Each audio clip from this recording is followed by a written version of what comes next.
Del país. Julia Muñiz. Julia Muñiz. Ustedes saben, señores, que la sociedad dominicana ha centrado su atención en un evento en el que una madre se quejaba de la intervención de una persona conocida, un joven actor, en el espacio vital de su hija, con situaciones que han quedado bastante difusas, pero que un programa muy visto convenció a buena parte de la población de que había un ilícito, y entonces la justicia no lo ha encontrado todavía el ilícito, y esto ha quedado en un marco de confusión. Se ha tornado bastante difuso la interpretación de esto. Y nosotros tenemos a Julia Muñiz, que es experta en derecho de familia, ha tratado el tema, lo ha estudiado, el tema de acoso, el ordenamiento jurídico que norma todo esto, y la hemos invitado para abordarlo, ¿verdad? Bienvenida, Julia. Bueno, buenas tardes. Muchísimas gracias por la invitación. De verdad, para mí es un honor por primera vez estar en este espacio al que le doy bastante seguimiento. Gracias, Julia, bienvenida. Ciertamente, como señalaba Domingo, el caso en cuestión que involucra a un ciudadano de nombre Andrés Castillo, ha ocupado la palestra mediática por varios días, y a raíz de un no al lugar puro y simple otorgado por un juez el miércoles de esta semana, las redes están que arden. No es que nos llevamos de redes, no es que reaccionamos a lo que las redes digan, pero sentimos que es de sumo interés para la ciudadanía tocar este tema, sobre todo porque toda persona que es padre o madre, que tiene un niño menor de edad o una niña menor de edad, se ve y se proyecta en una situación similar, y por lo tanto se genera una legítima empatía con la madre de la menor, porque uno en el fondo se proyecta y me dice, ¿y si a mí me pasara? Entonces resulta que si a alguien le pasara, y ahí entramos a la pregunta directa, si a alguien le pasara, nos damos cuenta de que aparentemente tenemos un marco legal vigente, penal, que no contempla muchas situaciones y que no tipifican delitos que están ocurriendo actualmente en las aulas de la República Dominicana.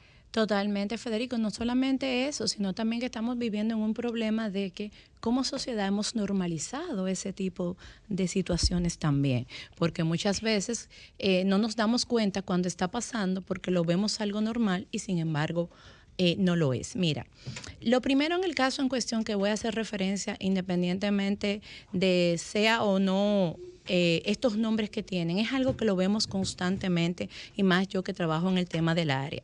Vemos un momento donde él le hace la llamada y lo que hace es que la instiga, la presiona y trata de, a través de un tipo de seducción, de una propuesta, llevarla a su terreno, y ella no accede. Entonces, ¿qué sucede? En el momento en que se hace la denuncia se tipifica como acoso sexual, pero en nuestro ordenamiento jurídico el acoso sexual debe consumarse como tal. Entonces faltaron elementos para que se pudiera visualizar o se pudiese penalizar de esa manera. Eso es una tentativa. Lo que pasa es que no puede denominarse tentativa, porque si escuchamos el texto del diálogo, él no le habla en ningún momento de un aspecto sexual.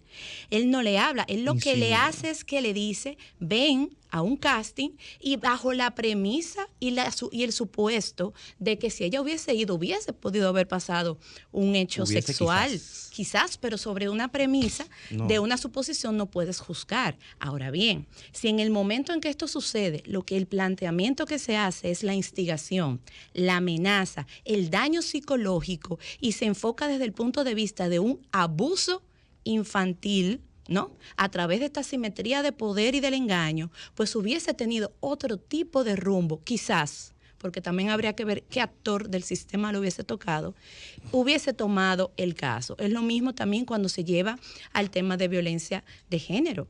Llevarlo a violencia de género, en mi caso específicamente, si me hubiese tocado, yo hubiera sugerido llevarlo a niños, niñas y adolescentes. ¿Por qué razón? Porque no hubo, pues, como tal, el hecho, no hubo el contacto, sino lo que hubo es el abuso como tal de incitarla a hacer algo en contra de sus padres, tomando en consideración que los menores no pueden tomar decisiones sin el consentimiento de sus padres. Pero lo que queda claro por tu exposición es que el delito como tal no se concluyó, no se realizó. Sí se realizó un tipo de delito, pero no específicamente al que se le tipificó. Claro. Porque nuestra legislación, exactamente, nuestra legislación no lo contempla de esa forma. Nuestra legislación no lo contempla. Si nosotros no vamos al caso como tal, claro que hubo un tipo de acercamiento y claro que hubo una intención de hacer algo incorrecto, pero nuestra legislación no lo tipifica. Entonces se ha cuestionado a los jueces y a nuestro sistema, pero tenemos que entender que la materia penal es muy técnica.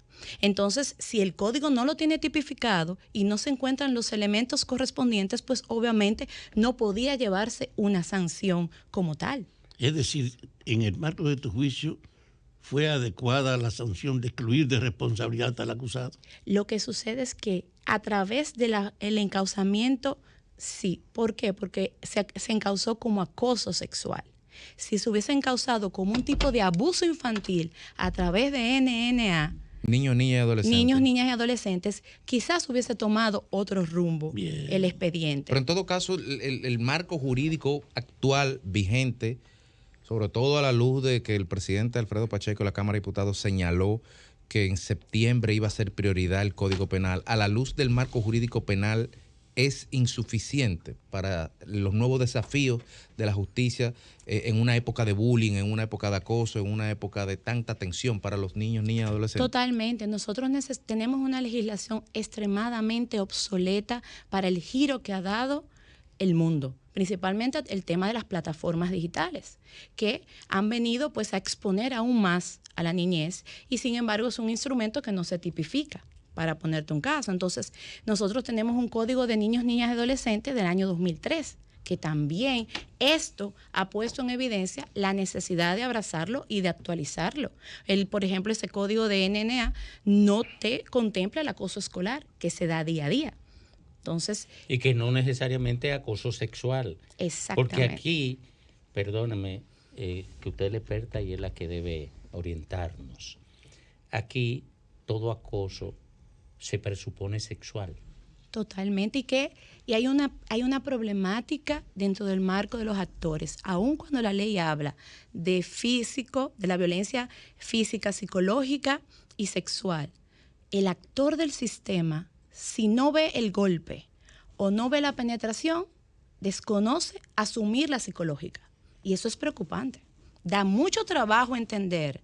Por ejemplo, ahora mismo esa niña, en ese caso en específico, tiene un trauma psicológico. Cuando tú dices el actor del sistema, estamos hablando de los jueces. Pero parece los fiscales, que son los primeros que de entrada tú trabajas. Pero parece que en la entrevista de cámara, en GESEL, no encontraron nada en la entrevista que se le hizo a la niña. No, porque que ella no bajó, no iban a encontrar nada. Lo que pasa es que la niña, oiga lo que sucede ahí, don Domingo, y yo creo que todas las madres debemos emular cómo esa señora educó a su hija. La niña estaba entrenada. La niña no se dio. ¿Qué significa entrenada, Julio? Bueno, que sabe responder a este tipo de insinuaciones. O sea, que entre la madre y la hija hace tiempo hubo una conversación previa en la cual le dijo, mira, en la sociedad está pasando esto, y si pasa eso, reacciones así. A la forma en que ella lo manejó, yo entiendo que sí, porque la niña está expuesta al mundo del artistaje y ese tipo de cosas. Entonces, no era la primera vez que ella iba a un casting y probablemente no era la primera vez que quizás se le acercaran. Ella había ido a otro casting. Recuerde que el acercamiento que él le hace es porque le dice que le está ofreciendo un papel en una película de corte internacional, sí, pero con un actor. Entonces, pregunta es otra. Ella había ido a otro casting, a un casting distinto al que él le estaba sugiriendo. Bueno, en ese caso en cuestión, yo no domino si ella había ido a otros castings, pero eso sí puedo entender que ella sí pertenecía, o sea, que estaba le llamaba la atención el mundo de la producción, ¿no? Entonces, la forma en que ella contesta, se nota que es una niña que le han enseñado a poner los límites a propuestas. De hecho, grabó la conversación. Graba la conversación y le sigue el hilo conductor de lo que él va planteando. Otra niña, ahí pudieron, si hubiesen sido una niña en condiciones de extrema vulnerabilidad, o hubiese sido una niña que no se hubiese estado dando cuenta de la insinuación, coge un bulto y se va. Llama un Uber y se va. Porque todo lo que él le planteó ahí era extremadamente atractivo. Entonces, se nota que ya era una niña que había tenido esa conversación con su madre con relación al tema. De qué pasa cuando te hacen ofrecimientos de este tipo. ¿Y cómo tú valoras la suspensión realmente de la acusación? Al ponerlo en libertad, ¿qué tú crees que va a pasar entonces? ¿Hay que modificar el código? ¿Hay que hacer algo? Es que hay que hacer una modificación porque es que aquí hemos hecho una sentencia, yo le denomino eso una justicia digital de estos jueces en muchos casos. Entonces ya hemos sentenciado al juez que dio la decisión basado en que si era un extracto social distinto. No, es que no habían, señores, suficientes elementos para una acusación de acoso, porque pasa la Cámara de GESEL y aparte de todo está la conversación. ¿Qué otros elementos pudiesen haber sustentado el caso? No se materializó nada.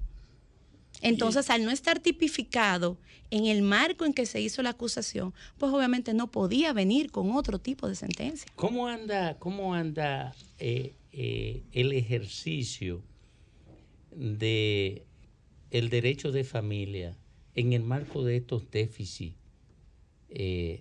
normativos, de los déficits que usted observa en el código?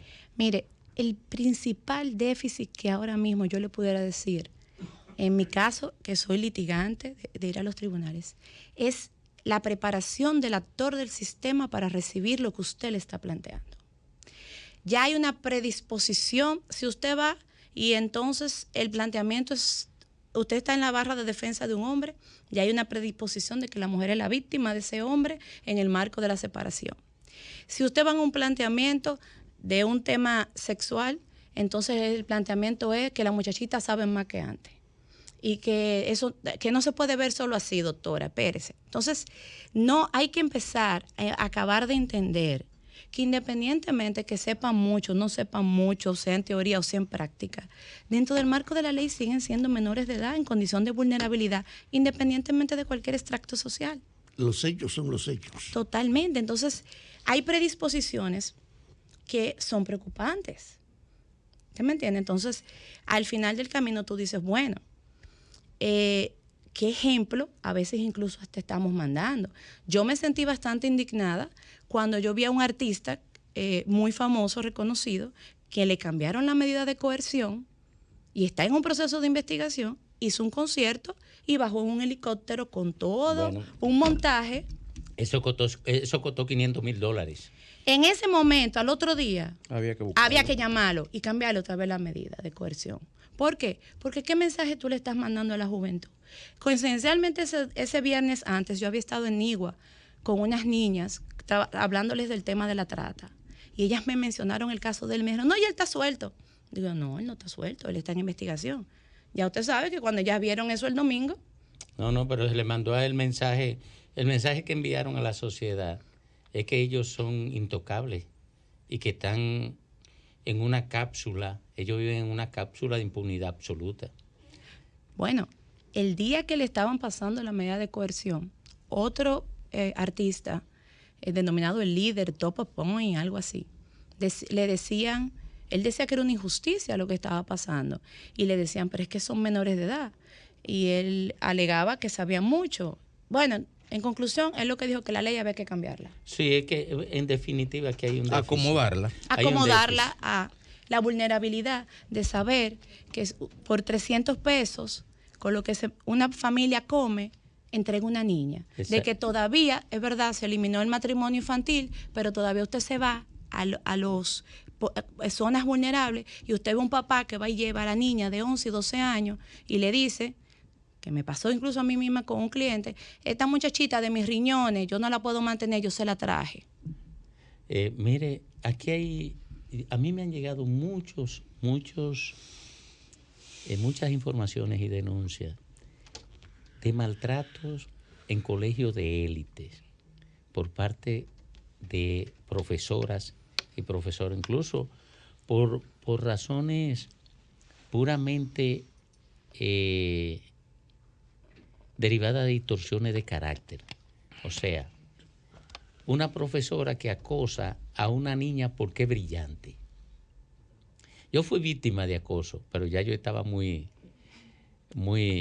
viejito. Un profesor me maltrató en la universidad y yo le dije, bueno, si yo no me gradúo, yo te mato. Y me gradué. Oye, ya pasaron 20 años, ya prescribió eso. Él no lo dijo. Bórrenlo. Ya prescribió eso. Pero fue en la universidad. Y yo lo dije, yo me gradué. Yo se lo dije a él. Me expulsó del aula. Y yo le dije, bueno, tú das 3 materias aquí, si yo no me gradúo, yo termino contigo. Y se resolvió el problema. Bueno, mire, ¿qué hacer? ¿Qué usted le recomendaría, por ejemplo, a una madre que tiene su niña que llega gritando a su casa porque la profesora la hostiga, porque ella es muy buena estudiante, sobresale entre todas y la profesora no acepta de manera cognitiva esa realidad? Sí, porque realmente en el mundo de la educación ha mutado mucho y ahora el estudiante desafía con el conocimiento al maestro y el maestro no lo tolera. Eso está sucediendo bastante en todas las sectores como tal. Mire, fuera de cámara usted hace un análisis que yo creo que es la raíz de donde parte todo y es la familia. Hay que fortalecer y trabajar el autoestima de nuestros niños para que puedan aprender a lidiar. ¿Por qué razón?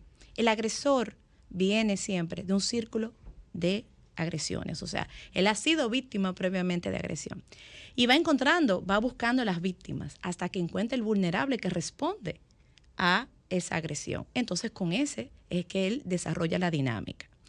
El bullying o acoso suele ser silente. Es algo que no se nota hasta que no explota la problemática como tal. Entonces, el punto de partida siempre será el hogar. Fortalecer y sentarte y decirle, mira, es que tú vales por esto, ¿qué te está pasando? Yo estoy aquí contigo, pero no un día. Los padres hoy en día ambos salimos a trabajar y estamos menos tiempo presentes, pero también tenemos instrumentos para poder estar más con ellos. Entonces, definitivamente, esta problemática, su punto de partida, su punto final, arranca en el hogar.